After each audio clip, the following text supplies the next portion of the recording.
Halo sahabat YouTube, Assalamualaikum warahmatullahi wabarakatuh. Kembali lagi berjumpa di channel YouTube Farid Mekah. Nah, pada video kali ini saya akan mengisahkan lagi sebuah kisah nyata, dan ini bukan dongeng, ini benar-benar kisah nyata yang saya alami ketika pada musim haji. Nah, ketika itu ada jamaah haji, orang tua ya, nenek-nenek yang sudah tua betul ya. Beliau berasal dari Lombok, Nusa Tenggara Barat. Kemudian berangkat haji. Ketika berangkat haji, kebetulan uh, di Madinah dia aman-aman saja, tidak ada kendala, tidak ada sesuatu yang aneh terjadi. Namun ketika berada di Mekah, kemudian melaksanakan umroh pertama, tawaf sa'i sudah selesai dalam keadaan aman, lancar, kemudian kembali ke hotel. Nah, ketika berada di hotel, sesuatu aneh terjadi. Waktu itu ada keluarga dari Lombok juga menemui saya, dan beliau ingin ngobrol bertemu dengan saya dan kita makan bareng. Nah, kemudian setelah selesai kita makan bareng, kemudian dia kembali ke hotel. Nah, setelah itu beberapa hari kemudian orang ini nelpon ke saya. Ada nggak teman-teman atau ustadz di sini yang bisa meruqyah ibu ini, ya, yang bisa meruqyah nenek ini? Emang kenapa? Ini nenek ini bertingkah aneh seperti orang gila, ya, seperti orang gila, seperti orang ketakutan.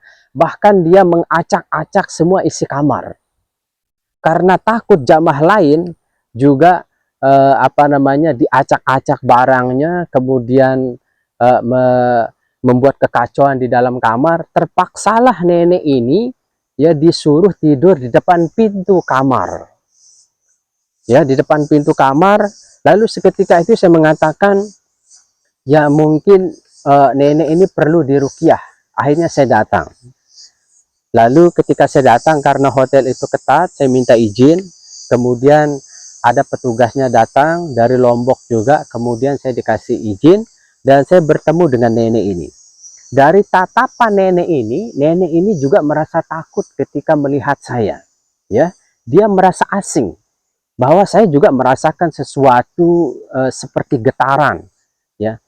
Kemungkinan nenek ini pernah melakukan sesuatu yang aneh, sesuatu yang tidak bagus, sesuatu yang tidak baik selama hidupnya ketika di Indonesia.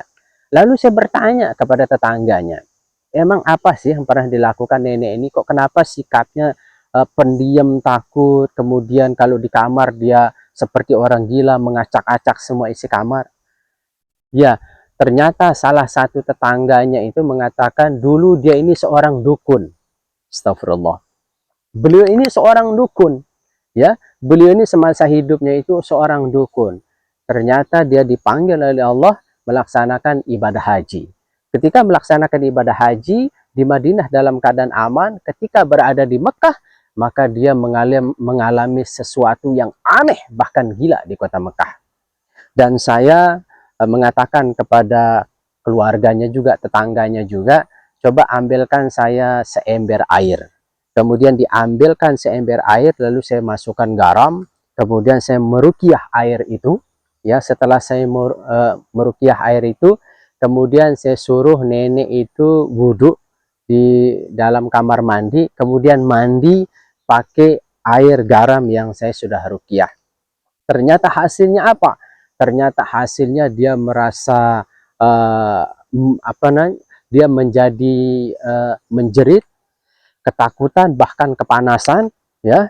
Dan setelah dimandikan semua sudah selesai beres, lalu sedikit tenanglah nenek ini. Kemudian nenek ini beristirahat, kemudian setelah itu dikasih makan, dan alhamdulillah setelah selesai diruqyah dengan air garam, ya, setelah mandi, nenek ini tidak lagi menjadi seperti orang gila mengacak-acak seisi kamar, sehingga semua, terutama khususnya jamaah yang satu kamar dengan dia, sekarang sudah merasa tenang. Nah, maka dari itu ini pelajaran buat kita semua, buat para jamaah, bapak-bapak, ibu-ibu, yang akan melaksanakan ibadah umroh, kalau kalian dulu pernah menjadi seorang paranormal atau pernah menjadi dukun, maka berhentilah dan bertobatlah sebelum Allah memberikan teguran keras ketika kalian berada nanti di tanah suci atau di tanah haram. Karena di tanah haram, di tanah suci, Allah memperlihatkan semuanya. Apa yang pernah kita lakukan di rumah, kelakuan yang tidak baik, maka Allah perlihatkan ketika sudah berada di tanah suci. Maka sebelum menuju ke tanah suci, alangkah baiknya bertobat, beristighfar, berselawat, dan meminta maaf kepada diri sendiri, kepada keluarga, tetangga, dan sahabat-sahabat lainnya, kaum muslimin dan muslimat. Mudah-mudahan video ini menjadi pelajaran, menjadi iktibar buat kita semua bahwa segala sesuatu bisa terjadi di tanah haram. Maka sebelum melangkah, sebelum menuju ke tanah haram, maka bertobatlah sebelum itu terjadi. Mudah-mudahan bermanfaat, dan bagi kalian yang suka konten-konten Islami atau sejarah-sejarah, kisah-kisah nyata, mudah-mudahan ini menjadi inspirasi, dan share bila video ini bermanfaat. Terima kasih. Assalamualaikum warahmatullahi wabarakatuh.